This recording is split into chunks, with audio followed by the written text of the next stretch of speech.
The laughter echoed through the small coffee shop, turning heads and drawing smiles from strangers. It was a sound Samuel, single, Henderson hadn't produced in 7 years, not since Sarah's funeral. If you're enjoying this story of unexpected connection and second chances, please hit that like button and subscribe to the channel for more heartfelt stories that remind us it's never too late to begin again. Single, a nickname he'd earned decades ago as the reliable bachelor among his friends before Sarah changed everything, sat across from Ellie Martinez, a woman he'd met just 3 weeks prior when she'd spilled coffee on his favorite jacket. Now, wiping tears of mirth from his eyes, he couldn't remember what she'd said that had broken through his carefully constructed walls, but he knew something fundamental had shifted inside him. The day Sarah died had been unremarkable in every way until the phone call. Single had been preparing dinner, chopping vegetables for the stir-fry Sarah loved, when the hospital called. A sudden aneurysm, they said. No warning. No goodbye. Just an ordinary Tuesday that cleaved his life into before and after. He was 62 then, looking forward to retirement and the trips they'd planned. Instead, he retired alone, their travel fund untouched, their dreams suspended in amber. For 7 years, Single moved through life like a ghost. He maintained his routines with military precision, morning walks, volunteer shifts at the community garden, weekly dinners with his daughter and grandchildren. He smiled when appropriate, nodded at the right moments, and fooled almost everyone into believing he was healing. But laughter? Real, unguarded laughter? That had remained beyond his reach, until Ellie. Ellie Martinez had not been looking for romance at 68. A retired literature professor with 3 grown children and 5 grandchildren scattered across the country, she'd settled into a comfortable rhythm of book clubs, pottery classes, and occasional consulting work. Widowed for 12 years, she'd made peace with solitude, finding joy in small pleasures and the freedom to please only herself. The coffee spill had been entirely her fault. Rushing to meet a friend, she'd turned too quickly and collided with Single, sending her latte cascading down his tan jacket. Her mortification had quickly turned to concern when she saw his expression, not anger, but something closer to panic. "I'm so sorry," she'd said, grabbing napkins from a nearby dispenser. "It's just that this is the first time I've worn something other than black in 7 years, and now it's ruined," he'd replied, his voice hollow. Something in his tone had stopped her frantic dabbing. "7 years is a long time to wear black," she'd said quietly. "7 years is a long time to miss someone," he'd answered. Instead of allowing him to retreat, Ellie had insisted on paying for dry cleaning and left her number. To her surprise, he'd called 3 days later, not about the jacket but to ask if she might like to get coffee, preferably to drink this time, not wear. That small joke, tentative and rusty as it was, had been the first sign that perhaps Single Henderson wasn't completely lost to grief. Their first meeting had been awkward, punctuated by long silences and careful questions. Single had clearly forgotten how to make small talk, and Ellie found herself carrying most of the conversation. But there had been something compelling about his quiet dignity and the way he listened, truly listened, when she spoke. By their third meeting, Single had begun to share stories about Sarah, how they'd met at a friend's wedding where he'd been the reluctant best man and she the equally reluctant maid of honor. How they'd argued through their first 3 dates before realizing the spark between them was worth exploring. How she'd proposed to him, impatient with his hesitation. "She always said I moved at the pace of a particularly cautious turtle," Single had told Ellie, the ghost of a smile touching his lips. Ellie had shared too, about her husband Marco's long illness, about learning to be alone again, about the year she couldn't enter their bedroom without crying and the day she finally packed his clothes for donation. "Grief doesn't end," she'd told Single. "It just changes shape. Eventually, it becomes something you carry rather than something that carries you." Now, as Single's laughter subsided in the coffee shop, Ellie studied his face. The lines around his eyes had deepened, but there was a lightness there she hadn't seen before. "What?" he asked, noticing her scrutiny. "I was just thinking that you have a nice laugh," she said. "You should use it more often." Single's smile faded slightly. I'm out of practice. Well, Ellie replied, reaching across to touch his hand briefly, practice makes perfect. Single's daughter, Rebecca, noticed the change in her father immediately. For years, she'd watched him go through the motions of living while something essential remained dormant. She'd tried everything, introducing him to friends, suggesting support groups, even once signing him up for dance lessons, which had been a spectacular failure. Nothing had penetrated the protective shell he'd built around himself. When he mentioned Ellie casually over Sunday dinner, Rebecca had nearly dropped the serving spoon. You've been meeting someone for coffee? For 3 weeks?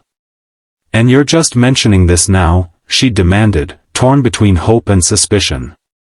It's just coffee, Becca, Single had replied, but the slight color in his cheeks told a different story.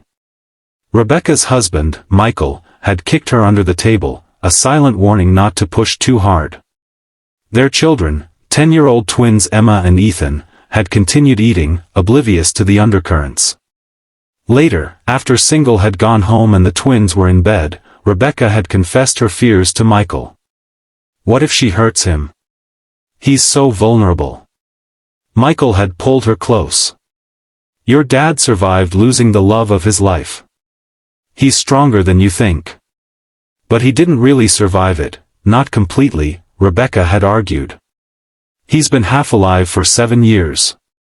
Maybe that's why this matters, Michael had suggested. Maybe he's ready to be fully alive again. For Single, the realization that something was changing came gradually. He found himself looking forward to mornings again, wondering what the day might bring instead of merely enduring the hours until he could reasonably go to bed. He began taking different routes on his walks, noticing details in his neighborhood he'd overlooked for years, a new mural on the community center wall, the way morning light filtered through the oak trees in the park, the cheerful greeting of the mail carrier he'd previously acknowledged with only a nod. One evening, sorting through a drawer, he found the brochures for the trip to Portugal he and Sarah had planned for their retirement. Instead of the usual wave of paralyzing grief, he felt a bittersweet pang and a new thought, perhaps someday he might still go. When he mentioned this to Ellie during one of their now daily phone calls, she was quiet for a moment. Marco and I always wanted to visit Japan during cherry blossom season, she finally said. After he died, I couldn't bear the thought. But 3 years ago, my daughter convinced me to go with her. It was beautiful and sad and healing all at once. Were you glad you went? Single asked. Yes, Ellie answered without hesitation. It helped me understand that new experiences don't erase the past, they just add to the story. The first time Single invited Ellie to dinner at his home was a milestone that terrified him. Sarah's presence lingered in every corner, the kitchen where she'd taught herself gourmet cooking after retirement, the reading nook where she'd spent Sunday mornings with coffee and the newspaper, the garden she'd planned and planted with such care. He spent days cleaning, not because the house was dirty but because he needed the activity to manage his anxiety. When Rebecca stopped by unexpectedly and found him rearranging books for the 3rd time, she understood immediately. Dad, she said gently, you don't have to erase Mom to make room for someone else. Single had looked at her, his eyes suddenly bright with unshed tears. I don't know how to do this, Becca. Rebecca had hugged him then, this stoic man who had taught her to ride a bike, checked under her bed for monsters, and walked her down the aisle. You just have to be yourself, she'd said. The rest will work itself out. The dinner had gone better than Single could have hoped. Ellie had arrived with a bottle of wine and a potted orchid rather than cut flowers. Something that lasts, she'd explained, and Single had appreciated the thoughtfulness. She'd moved through his home with respect but not reverence, admiring Sarah's collection of hand-blown glass paperweights, asking questions about family photos, complimenting the garden visible through the kitchen window. Over dessert, a store-bought cheesecake Single had transferred to one of Sarah's serving plates, Ellie had asked about the piano in the corner of the living room. Do you play? She'd inquired. Sarah did, Single had replied. I never learned. Would you mind if I? Ellie had gestured toward the instrument. Something had tightened in Single's chest, but he'd nodded. No one had touched Sarah's piano since her death. Ellie had seated herself on the bench, running her fingers lightly over the keys without pressing them. My mother taught piano, she'd explained. I'm not very good, but I still remember a few pieces. She'd begun to play then, a simple, melancholy melody that filled the room. Single had closed his eyes, expecting pain, but instead found himself transported to evenings when Sarah would play while he read nearby, the music in his book creating a cocoon of contentment around them. When Ellie finished, she'd turned to find Single watching her, his expression unreadable. I'm sorry, she'd said quickly. Was that too presumptuous? No, he'd answered, his voice rough. It's just been silent for too long. That night, after Ellie had gone home, Single had sat alone in his living room, the echo of music still hanging in the air. For the first time, he'd allowed himself to consider the possibility that his life might contain joy again, different from what he'd known with Sarah, but joy nonetheless. The following months brought a gradual intertwining of their separate lives. Ellie introduced Single to her book club, where he discovered an unexpected passion for contemporary fiction. Single taught Ellie the basics of gardening, laughing at her dismay when she realized how much dirt was involved. They established rituals, Sunday morning walks followed by brunch, Tuesday evening movies, Saturday farmers market excursions. They met each other's families, navigated holiday expectations, and weathered their first disagreements. It wasn't always smooth. Single sometimes retreated into silence when grief ambushed him unexpectedly. Ellie occasionally grew frustrated with his reluctance to make plans too far in advance. They were both set in their ways, accustomed to making decisions without consultation, and the adjustments required patience on both sides. The first time Single referred to Ellie as his girlfriend to a neighbor, he'd felt simultaneously ridiculous and exhilarated. At 69, the term seemed absurdly juvenile, yet no other word captured the blend of companionship, affection, and romance that had developed between them. When he'd confessed this to Ellie later, she'd laughed, that rich, uninhibited laugh that had first drawn him to her. Would you prefer lady friend? Companion? Significant other, she'd teased. How about just a mine, he'd suggested, surprising himself with the possessiveness. Ellie's expression had softened. I like that, she'd said, and kissed him.